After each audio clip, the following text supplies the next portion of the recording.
مجھ پر رہے حضور یوں ہی آپ کا کرم، مجھ پر رہے حضور یوں ہی آپ کا کرم، دل میں یوں ہی اترتی رہے ہر بات آپ کی، دل میں یوں ہی اترتی رہے بات آپ کی۔ یہ جناب عابد رشید صاحب کے نعتیہ مجموعے خیر الانام سے ایک نعت کے 2 خوبصورت اشعار ہیں۔ اس نعتیہ مجموعے کے بارے میں گفتگو کرنے کو میں اپنے لیے باعث رحمت اور باعث اعزاز سمجھتا ہوں۔ باعث رحمت اس لیے کہ جن پر اللہ کی رحمت ہوتی ہے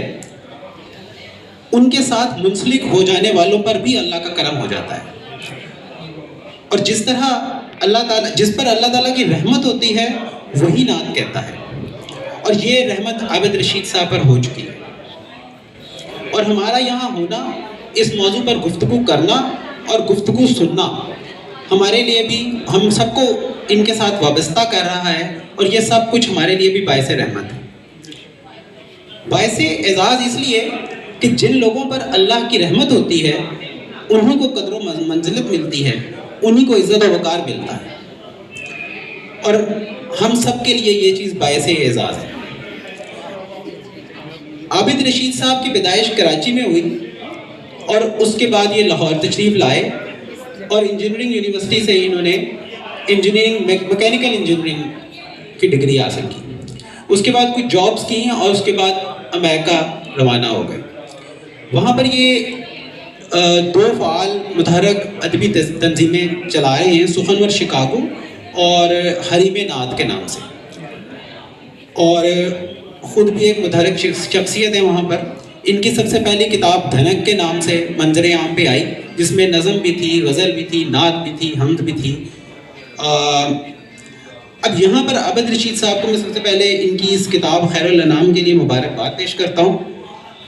اور چند دقیقے اس مبارک کتاب کے مبارک نام پر گفتگو کرنا چاہوں گا۔ خیر الانام، خیر کا مطلب اگر ہم دیکھیں تو یہ اچھا، خوب، یا انگریزی میں اس کو ہم بیسٹ کہہ سکتے ہیں۔ انام پہ اگر غور کریں تو یہ کریچرز، مین کائنڈ، پیپل یا مخلوقات کو کہتے ہیں، اور جب ہم اس دونوں کو خیر الانام کو جوڑ دیتے ہیں تو یہ خیر الانام کا ورڈ ہمیں مطلب یہ اس کا نکالتا ہے کہ بہترین شخصیت، سپر ہیومن، اور ہمارا دماغ سیدھا اسی ہستی کی طرف چلا جاتا ہے جو ہم سب کے آقا و مولا ہیں، جن پر ہمارے ماں باپ قربان، وہی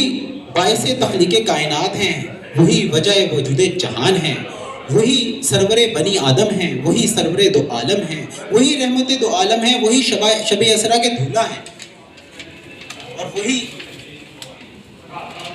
وہی محسن انسانیت ہیں، شہنشاہ نبوت ہیں،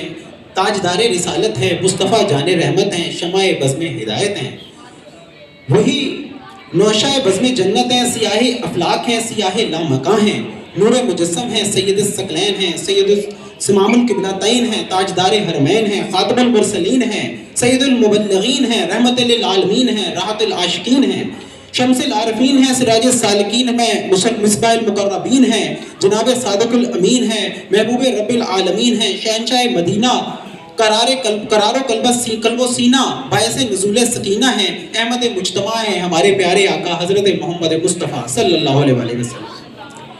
یہ بھی سچ ہے کہ جو بھی اس ہستی کی ثنا کرتا ہے اس کی نہ صرف غیبی مدد کی جاتی ہے بلکہ اس پر خصوصی رحمتوں کے در بھی کھول دیے جاتے ہیں۔ جیسے کہ ہم جانتے ہیں کہ حضرت حسان بن ثابت کو حضور اکرم صلی اللہ علیہ وسلم منبر پہ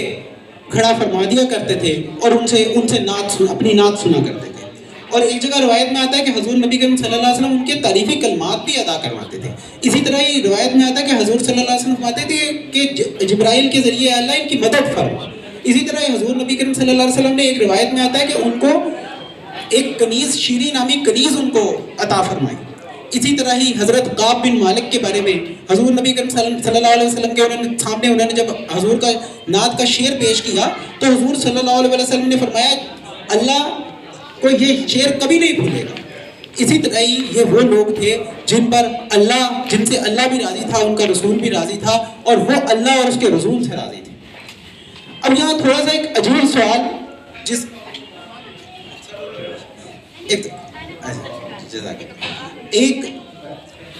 ایک تھوڑا سا عجیب سوال کہ نعت کہنے کا کیا فائدہ ہے؟ اس کے اہل علم کے پاس بے شمار جواب ہیں، آسان جواب ہیں۔ ایمان میں اضافہ ہو جاتا ہے، آخرت میں انعامات ملتے ہیں، اچھے اخلاق کی ترویج ہوتی ہے، سکون میسر آتا ہے اور گناہوں کی معافی ملتی ہے، برکات کا نزول ہوتا ہے۔ لیکن میرے خیال میں اس کا سب سے بڑا فائدہ یہ حاصل ہوتا ہے کہ انسان کو حضور اقدس صلی اللہ علیہ وسلم کی ذات سے ایک گہرا روحانی اور جذباتی تعلق قائم ہو جاتا ہے، اور وہ زندگی جو گزارتا ہے اس کا سرور اور اس کا مزہ ہی کچھ اور۔ یہاں یہ ذکر کرنا بھی بہت ضروری ہے کہ میرے خیال میں ہم جیسے لوگوں کے لیے نعت کہنا اصناف سخن میں سب سے مشکل ترین کام ہے۔ وہ اس لیے کہ شاعر اگر حد سے تجاوز کر جائے تو الہی کی طرف سے ایسی نورانی کرن سے وہ خاکستر ہو سکتا ہے کہ وہ حد سے تجاوز کر گیا، اور اس کے برعکس اگر کہیں اس سے خدا نخواستہ کو کمی رہ جائے تو تنقید کا خطرہ ہے۔ لیکن ماشاءاللہ عابد رشید صاحب نے اپنی نعتوں میں، اپنے کلام میں ان چیزوں کا بخوبی خیال رکھا ہے، اور انہوں نے اپنی شاعری میں آسان الفاظ کا استعمال کیا ہے، عروض کا بخوبی خیال رکھا ہے، اور اپنی بات انتہائی کامیابی سے پہنچائی ہے۔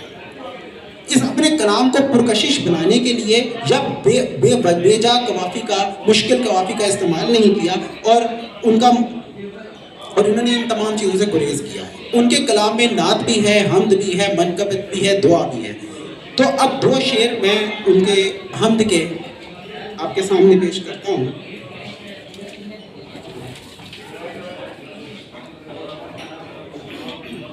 ہر سو ہر جا تیرا جلوہ، سبحان اللہ سبحان اللہ۔ ہر سو ہر جا تیرا جلوہ، سبحان اللہ سبحان اللہ۔ میرا ایمان تو ہے یکتا، سبحان اللہ سبحان اللہ۔ کل دنیا کا تو ہی مالک، میرے مولا میرے خالق، میں ادنا سا تیرا بندہ، سبحان اللہ سبحان اللہ۔ اسی طرح یہ نعت کی طرف آئیں تو ان پہ اللہ تعالیٰ کی طرف سے ایک خاص رحمت ہے، بلکہ میرا ماننا یہ ہے کہ نعت انسان کہتا نہیں ہے بلکہ اسے جس پہ کرم ہو جاتا ہے اسے کہلوائی جاتی ہے۔ ایک شعر دیکھیے کہ کہاں ہم سے آسی کہاں آپ کا در، کہاں ہم سے آسی کہاں آپ کا در، ہم آئے نہیں ہیں بلائے گئے ہیں۔ اسی طرح ان کی نعتوں میں جو ورفتگی ہے، عشق ہے، ادب ہے، حضوری ہے، وہ کم ہی شعراء کے حصے میں آتی ہے۔ دل میں پھر یاد مدینہ کی چلی آئی ہے، دل میں پھر یاد مدینہ کی چلی آئی ہے، دید پھر روزہ اطہر کی تمنا آئی ہے۔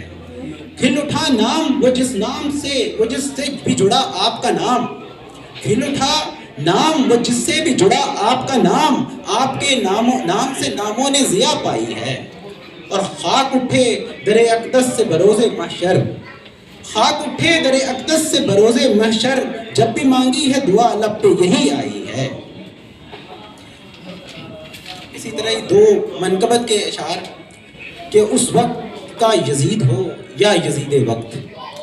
اس وقت کا یزید ہو یا ہو یزید وقت، رہتا ہے ہر یزید میں دھڑکا حسین کا، اور صدیاں یوں ہی پکاریں گی لبیک یا حسین، صدیاں یوں ہی پکاریں گی لبیک یا حسین، قائم رہے گا ایسے ہی جلوہ حسین کا۔ اور آخر میں عابد صاحب کو ڈھیر مبارکباد دیتا ہوں، اور ان کے ہی کتاب سے ان کے دعا کے 2-3 اشعار پڑھ کے اجازت چاہوں گا کہ میرے اللہ میرا عشق سنبھالے رکھنا، میرے اللہ میرا عشق سنبھالے رکھنا، ان کی مدت کے میرے گھر میں اجالے رکھنا، اور رنج و غم ڈھونڈ نہ پائیں کبھی دہلیز میری، رنج و غم ڈھونڈ نہ پائیں کبھی دہلیز میری، اپنے محبوب کے صدقے انہیں ٹالے رکھنا، اور فکر سے ان کی درخشاں ہوں میرے عقل و شعور، فکر سے ان کی درخشاں ہوں میرے عقل و شعور، ذہن میں عشق محمد کے اجالے رکھنا۔ آمین۔ بہت بہت شکریہ۔